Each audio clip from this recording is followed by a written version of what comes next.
Colonel Rajyavardhan Singh Rathore ने किसानों की जमीन नीलाम करने के मामले में राज्य सरकार पर जमकर हमला बोला। सांसद राठौड़ ने कहा कि किसानों की जमीन की नीलामी चल रही है और राज्य सरकार सो रही है। प्रदेश में किसानों की भूमि नीलाम की जा रही है और इसको लेकर सियासत जारी है।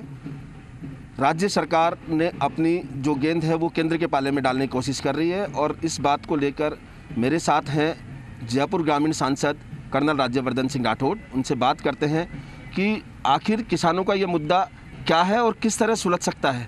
जी, ये लगातार किसानों की ज़मीनों का मामला चल रहा है राजस्थान में और दौसा में अभी किसान की कुर्क भी कर ली थी एक शहीद परिवार की। इसको लेकर क्या मुद्दा है और किस तरह से सुलझ सकता है या कहाँ गड़बड़ी है इसमें? देखिए, सबसे सीधी सच्ची बात तो ये है कि या तो राज्य सरकार सत्ता में आने के लिए झूठे वादे न करे और अगर कोई वादा करा है तो उसे पूरा करे। आपने खूब नाटकीय ढंग से कांग्रेस पार्टी ने कहा कि साहब 10 दिन के अंदर अंदर हम सारे ऋण माफ़ कर देंगे।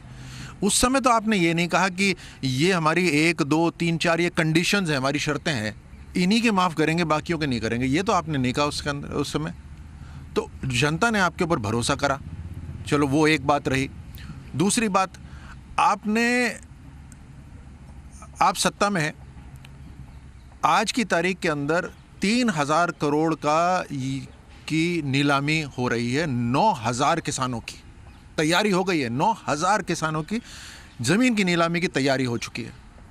क्या ये बात राज्य सरकार को पता नहीं थी? 1 साल पहले बैंकों की मीटिंग जो मुख्यमंत्री साहब के साथ होती है, उसमें ये बात मुख्यमंत्री और प्रशासन के सामने रखी गई थी। तो आप पूरी तरह से जागरूक थे और उस समय बैंकों ने कहा कि हम वन टाइम सेटलमेंट स्कीम है, उससे 10% या 30%, मुझे एग्जैक्टली नहीं पता, 10% या 30% में ये मामला खत्म हो जाएगा। लेकिन सरकार ने आंख बंद कर ली,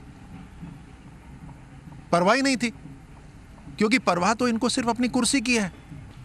ये थे हमारे साथ जयपुर ग्रामीण सांसद कर्नल राज्यवर्धन सिंह राठौड़, जिन्होंने कहा कि किसानों के मुद्दे को लेकर राज्य सरकार छुपाए रखी और अगर सरकार चाहती तो ये मुद्दा काफ़ी पहले 1 साल पहले ही सुलझ सकता था। इसके अलावा उन्होंने का कहना है कि केंद्र सरकार हर वर्ग के लिए बजट में कुछ न कुछ लेकर आएगी। कैमरामैन विजय के साथ विष्णु शर्मा, जी मीडिया, जयपुर।